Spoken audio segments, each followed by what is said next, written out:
Neste vídeo, vamos conhecer o terceiro e o quarto planeta visitados pelo espírito Ângelo Inácio, que nos traz valiosas informações sobre o sistema de vida nesses mundos.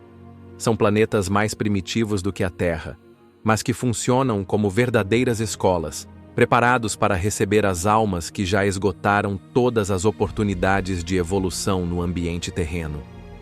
A Terra está prestes a ingressar em um novo estágio de sua jornada, o mundo de regeneração, onde permanecerão apenas os espíritos que realmente desejam e trabalham para construir uma nova era de paz e fraternidade.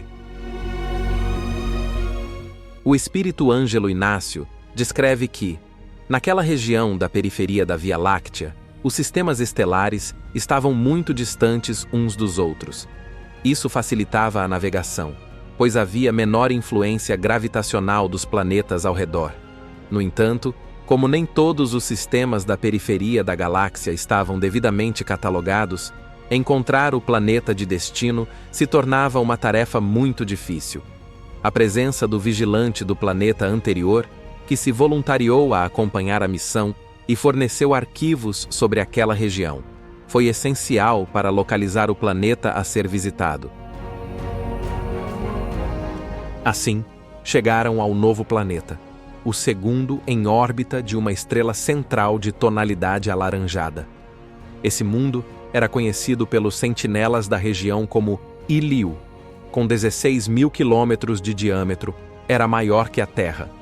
Sua rotação era muito rápida e a superfície quase não apresentava montanhas. As poucas formações existentes não ultrapassavam 500 metros de altura. O formato achatado dessas elevações era resultado da alta pressão atmosférica e da intensa força gravitacional do planeta. A temperatura média girava em torno dos 40 graus Celsius e a umidade do ar era muito elevada na maior parte do território, devido à grande presença de água, especialmente dos oceanos. Iliu possuía apenas 3 pequenos continentes, todos cercados por vastos oceanos sem fim. Ângelo Inácio relata que não encontraram cidades estruturadas naquele mundo. Os habitantes viviam em construções muito primitivas, sem qualquer preocupação estética, espalhadas de forma desordenada por todo o território. A aparência desses seres lembrava vagamente a forma humana como a conhecemos, mas com características bem distintas. Tinham corpos altos e esguios, com mais de 2 metros de altura. Possuíam 2 pernas, porém contavam com o dobro de braços. A cabeça era pequena e desproporcional em relação ao corpo. A pele era escamosa e no rosto havia 3 olhos. Usavam vestes que se assemelhavam a peles de animais, mas eram extremamente finas e leves, quase flutuando ao redor do corpo. Na nuca havia um órgão peculiar, uma protuberância que, segundo o vigilante, era formada por um emaranhado de terminações nervosas. Diante de qualquer sensação de perigo, esse órgão inchava rapidamente. Quando a equipe espiritual se aproximou de alguns desses seres, não foi percebida visualmente. No entanto, o órgão reativo se inflamava, fazendo com que o habitante demonstrasse sinais de desorientação, como se pressentisse algo, mas sem compreender a origem da ameaça. Os habitantes daquele planeta tinham dificuldade para respirar o ar de sua própria atmosfera. O vigilante explicou que esse planeta, assim como outros localizados na periferia da Via Láctea, possuía uma sociedade organizada, porém com uma tecnologia ainda muito atrasada, especialmente em relação à manutenção da vida. Nos estágios iniciais do desenvolvimento daquele mundo, um grande impacto causado por um astro comprometeu severamente a atmosfera, fazendo com que parte dela se perdesse no espaço. Diante da fragilidade da nova raça em formação, seres mais evoluídos, vindos de outros orbes, ofereceram ajuda. Eles ensinaram noções básicas de uma tecnologia capaz de sustentar a vida naquele ambiente hostil.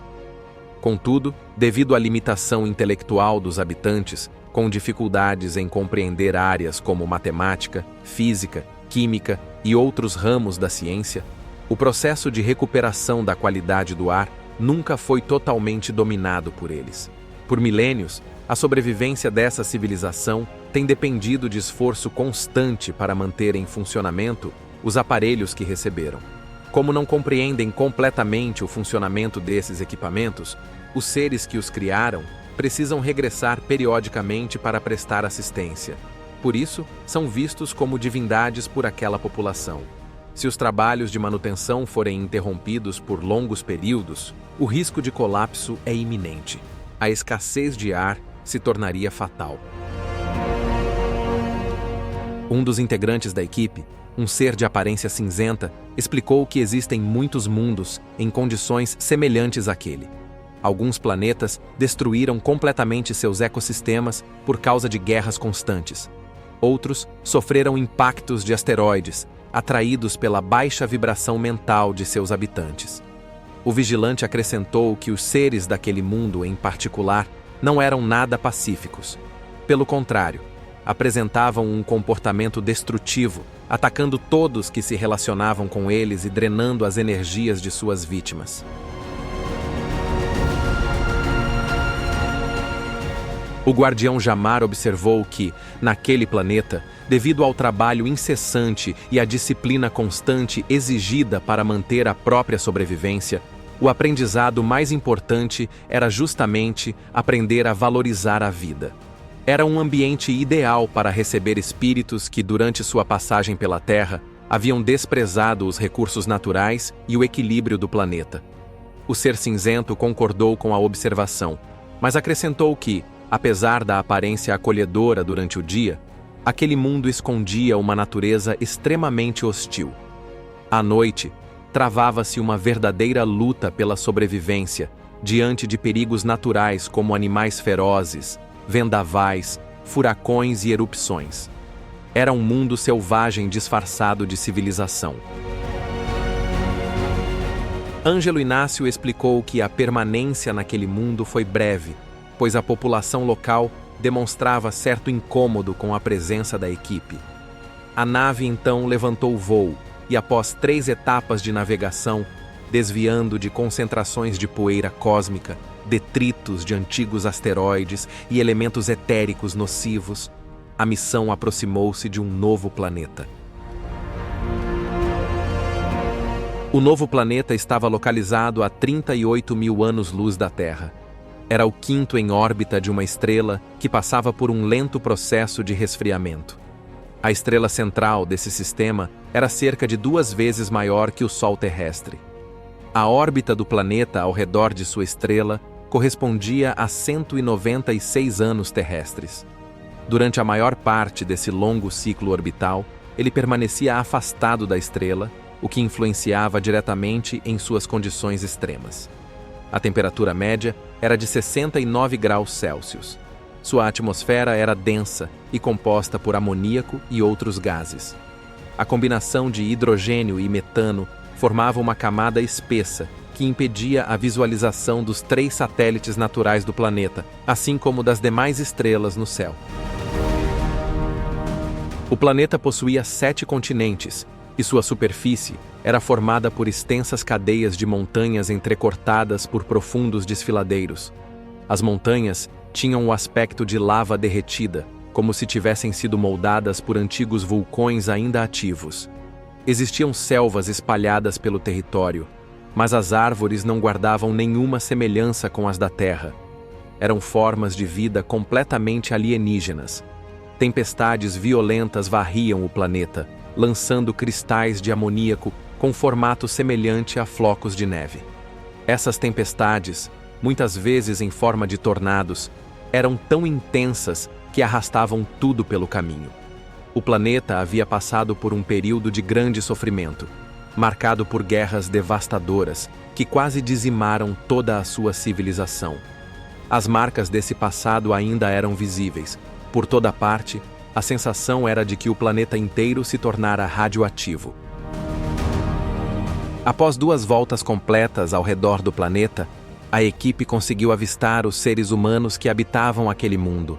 O Anunnaki informou que esses seres não pertenciam ao tronco humano comum que ligava os terráqueos aos próprios Anunnakis. A nave pousou nas proximidades de uma grande caverna. O vigilante então explicou que esses seres eram conhecidos como Numarg e que não eram nada civilizados. Acreditavam que apenas eles tinham o direito de existir no universo. Durante milênios, os Numarg escavaram o interior do planeta, inicialmente com o objetivo de surgirem de forma inesperada em diferentes regiões, surpreendendo seus inimigos e dominando rivais de outras nações. Com o passar do tempo, perceberam que poderiam viver permanentemente no subsolo, protegidos da fúria brutal da natureza na superfície. Apesar da existência de algumas cidades em 2 continentes, a maior parte da população Numarg passou a habitar um extenso labirinto de túneis e cavernas subterrâneas. Ângelo Inácio, acompanhado pela equipe, desceu por uma caverna que levava ao subsolo do planeta. O ambiente era tomado por uma escuridão densa, rompida ocasionalmente por estranhos fenômenos luminosos que surgiam de forma intermitente. Após avançarem por um longo túnel, saíram em uma espécie de planície subterrânea, coberta por uma espessa camada de limo. Ali, corria um rio formado por uma substância líquida, provavelmente amoníaco. Na parte superior da caverna, o teto refletia uma fraca luminosidade com coloração violácea, que às vezes se alternava com tons amarelados, criando uma atmosfera misteriosa. Logo avistaram um grupo de seres de aparência exótica, semelhantes a pequenos elefantes. Eram robustos, de estatura baixa, cerca de 1,60 m, e extremamente pesados. A cabeça, desproporcional ao corpo, era grande e repleta de olhos. No lugar de braços, possuíam tentáculos com pequenas mãozinhas nas extremidades. A pele era espessa e grossa, adaptada às condições hostis do ambiente. O Anunnaki explicou que esses seres viviam, há milênios, sob um regime de ditadura. Eram naturalmente selvagens e antropófagos, ou seja, praticavam o canibalismo como parte de sua cultura. O poder entre eles era transmitido àquele que demonstrasse o maior grau de crueldade contra inimigos e predadores da superfície.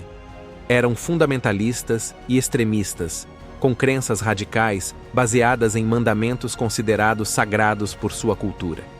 O governo mantinha a população em um estado de escravidão mental e emocional, utilizando o medo e o terror como instrumentos de controle. Não havia liberdade de expressão. Todos eram obrigados a aceitar as normas impostas pelos governantes. Uma rígida censura controlava o acesso à cultura, e os dirigentes decidiam o que a população podia ou não conhecer.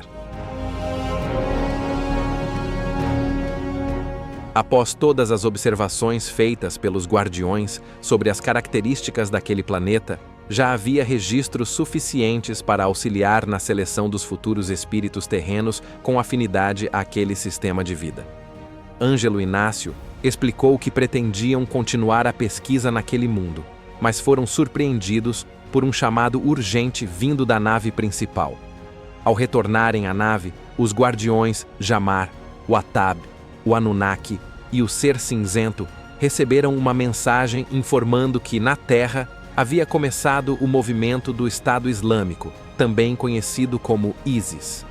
Devido à gravidade da situação, a equipe foi convocada a retornar imediatamente ao planeta Terra, com a missão de interferir espiritualmente na contenção desse movimento radical, buscando evitar ao máximo grandes destruições, especialmente o uso de armas nucleares. Ainda havia muitos outros mundos a serem visitados, planetas destinados a acolher bilhões de espíritos exilados da Terra. No entanto, diante da urgência, a jornada interplanetária teve que ser interrompida.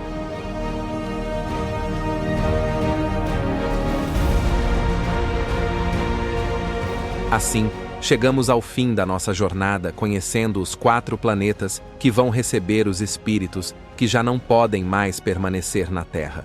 São almas que esgotaram todas as chances de evolução aqui, e agora terão novas oportunidades de aprendizado em outras moradas do universo. O espírito Ângelo Inácio nos mostrou como será esse processo de transporte para esses mundos. A Terra, por sua vez, está vivendo um momento muito especial. a transição para o mundo de regeneração. Nesse novo tempo, ficarão aqueles que realmente desejam evoluir e construir uma sociedade mais justa, baseada no amor, na fraternidade e nas leis divinas. Se você se interessou por esse conhecimento, procure o livro indicado. Lá você encontrará ainda mais detalhes sobre o nosso processo de evolução espiritual e o futuro da humanidade.